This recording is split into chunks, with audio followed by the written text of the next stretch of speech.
की कोशिश करें।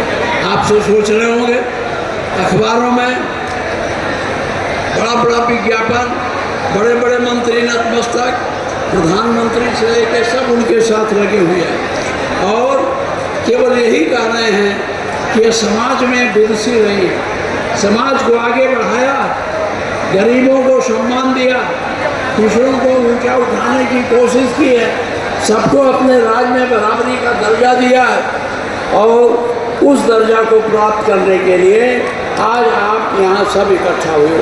लेकिन ये सरकार तो दिखाती आपको बराबरी है, लेकिन आपको बराबरी नहीं देती। ये आपके अधिकारों को हमेशा कटौती करने पर लगी रहती है।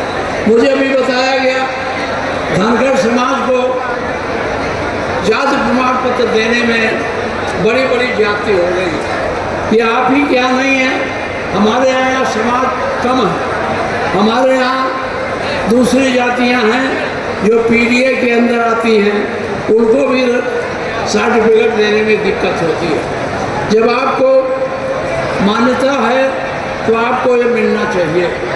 मुझे बताया गया, मैं आपको विश्वास दिलाता हूँ इस बारे में, आपकी जब सदन चलेगा तो मैं उसमें आपकी बात को जोर ढंग से उठाऊंगा और सरकार को बाध्य करूंगा कि जांच कराकर इनको सर्टिफिकेट दिया जाए, जिससे ये जो सम्मान मिलना है, जो राज्य से सुविधाएँ मिलनी हैं, ये प्राप्त कर सकें।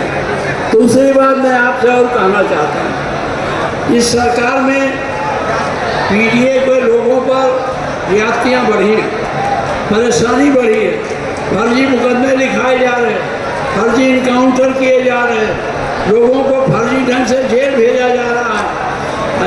हमारे जो मातृश्री अहिल्याबाई थी, इन्होंने सबके प्रति समभाव रखा, चाहे पिछड़े हो चाहे अगड़े हो, किसी के प्रति दुर्भाव नहीं रखा। जहाँ मंदिरों को बनाया, जहाँ घाटों को बनाया, वहीं इन्होंने अपने राज्य में गरीबों को भी ऊँचा दर्जा दिया। ये हमारी मातृश्री का कर्तव्य था और आज अगर उस कर्तव्य को ये सरकार नहीं मानती है तो आपको इससे लड़ना पड़ेगा। ये लड़ाई हथियार की नहीं है, ये एक ही दिन लड़ना पड़ता है जिस दिन आप चूक जाते हो। वो दिन होता है जिस दिन बूथ पर आप जाते हो और आपकी लड़ाई उसी बैलेट से होती है, बटन से होती है।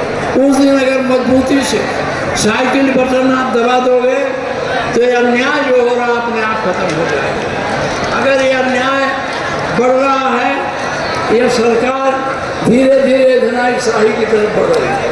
अधिनायक जब बहुत मजबूत होता है तो तानाशाह हो जाता है। जब तानाशाह हो जाता है कोई ना आपका अधिकार रहता है, ना आपका सुनने वाला रहता। इसलिए साथियों, मुझे धूप में बहुत ज़्यादा नहीं बोलूँगा।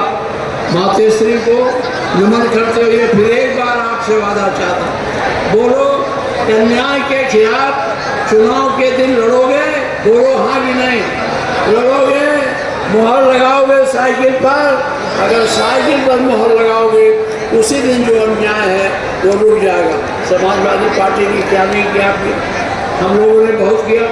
मैं सरकार में था, माननीय अखिलेश जी ने कोई कसर नहीं लगी आपको अधिक से अधिक लाभ पहुँचाने का, लेकिन उसके बावजूद भी हमारी सरकार चली। इसलिए आपसे मैं इतना कहना चाहता हूँ, ये जो अन्याय है ये एक वर्ग का शासन है, इसमें आप नहीं हो। अभी आप क्या कह रहे थे, कोई बघेल नहीं है, कोई और दूसरा नहीं है अधिकारी, ये नहीं रहेंगे जब तक आपका अपना आदमी विधानसभा के मुख्यमंत्री के कुर्सी पर नहीं बैठेगा।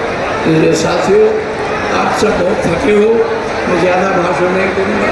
हमारे पार्टी के अध्यक्ष हैं, वो आपको पूरी बात समझाएंगे। एक ही आज मैं कहता चाहता हूँ, जिस अन्याय को ख़त्म करने के लिए अहिल्याबाई जी ने आज संघर्ष किया, वो संकट फिर आपके ऊपर है। इसलिए आपको फिर उनके आदर्शों पर चलने के लिए आपको संघर्ष करना पड़ेगा। जो उनके आदर्शों को तोड़ रहे हैं, जो उनके आदर्शों को ख़त्म कर रहे हैं, उनके ऐसे लोगों से आपको लड़ना है, उन्हें सरकार से बाहर करना है। बहुत बहुत धन्यवाद। जय हिंद।